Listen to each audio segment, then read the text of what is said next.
Hey everyone, this is Jim from Sub-Level 5 Concepts again. Sub-Level 5 on the RPF and Sub-Level 5 Concepts on Facebook. This is a reshoot because I deleted the other video on accident somehow. But anyway, that's okay because I changed the emitter. This is a Romans MK1 static kit that I did for myself. And this was a machine finish kit that I got. And by machine finish, nothing was weathered or anything, except for the grenade was black oxide, I think it was. It didn't look blue, it looked black oxide, and it was pristine, nice finish. So I had to strip that to make everything pretty much bare steel, and except for the neck, obviously, it was machine finished brass. But I did all the chemical work. So let's start from the emitter. From the time I shot the first video and deleted it, I brightened this up a bit. This was a little too dark. I left the one that I did for Jeremy, the previous video I did for Jeremy, I left that dark because he wanted his base more on the FX one that I just sold.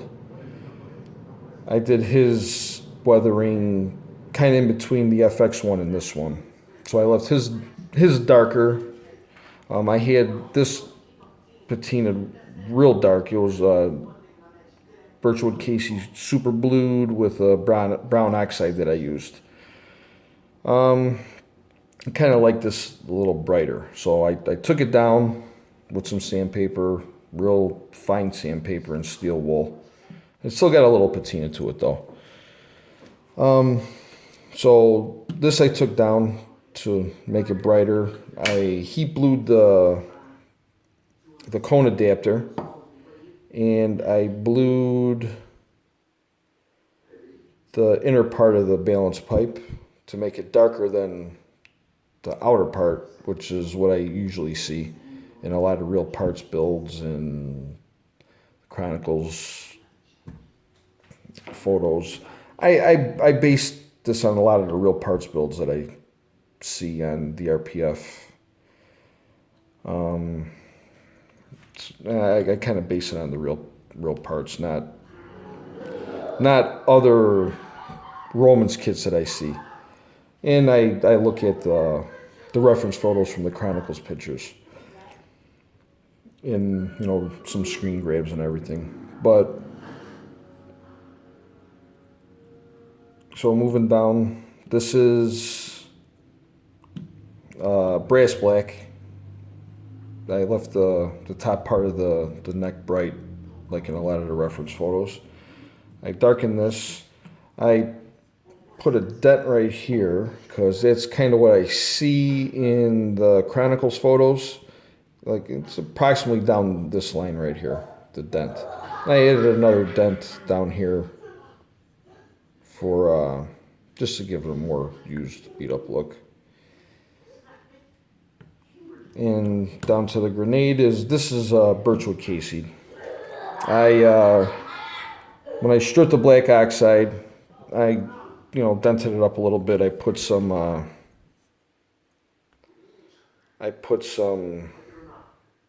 dents, some little cuts and scrapes, some damage in there just to give it some age. And if you look in between the fragments, the finish is a little spotty, which is good. That's kind of what I wanted to do. Some of the parts are more blue, some of the areas are more brown. A little rust spot in there. I'm probably gonna leave. So I think I aged it pretty good.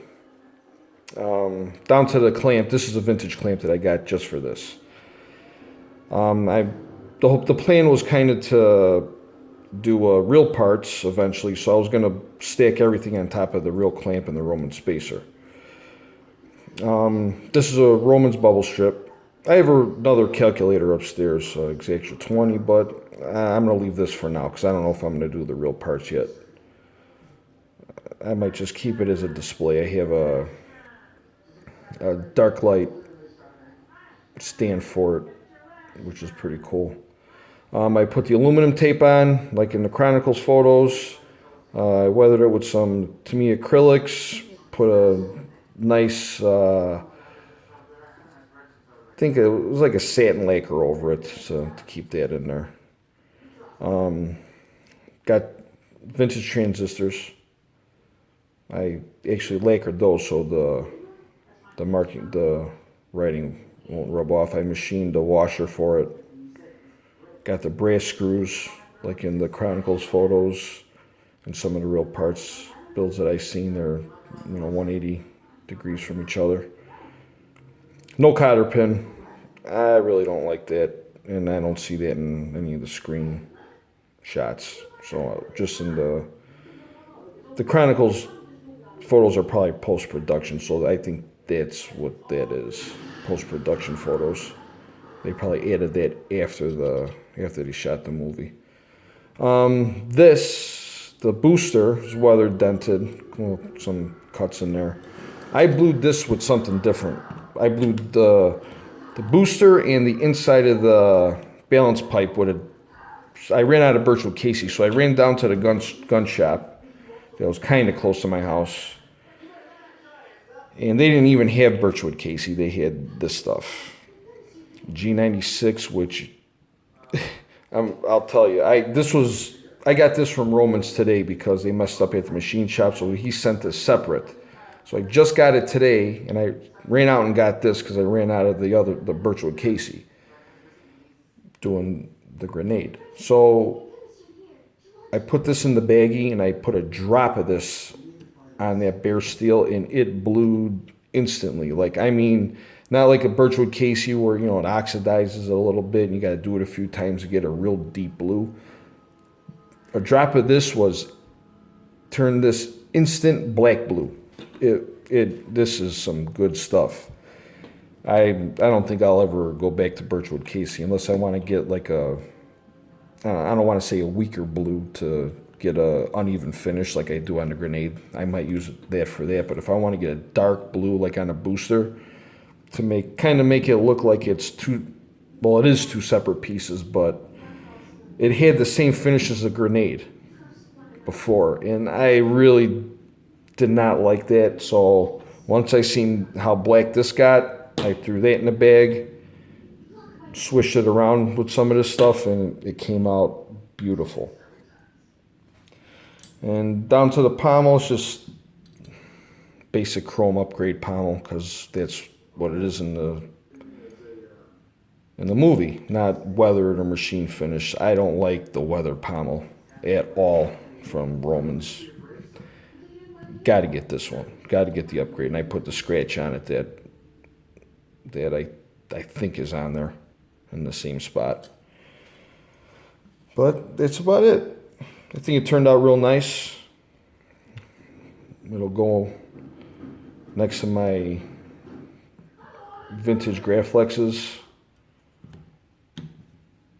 Well, next to my Luke collection. Hopefully Luke's macros will be there at some point. But anyways, and the stand. The one I did for Jeremy, he's going to get this stand also.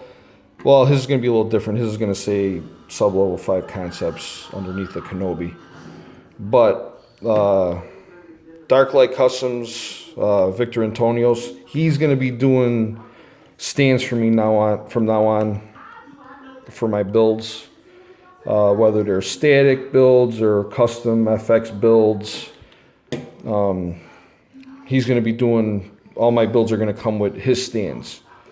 He does a fantastic job. They're cut precisely and they're gorgeous. His engraving is top notch. So the stands will probably be engraved with whatever the saber's called, or if it's a Graflex or Obi-Wan or whatever. But yeah, they're real nice. So Jeremy's going to get one with his. And the Coda build I have coming up, as soon as I get that done, I'll post a video of that. That will get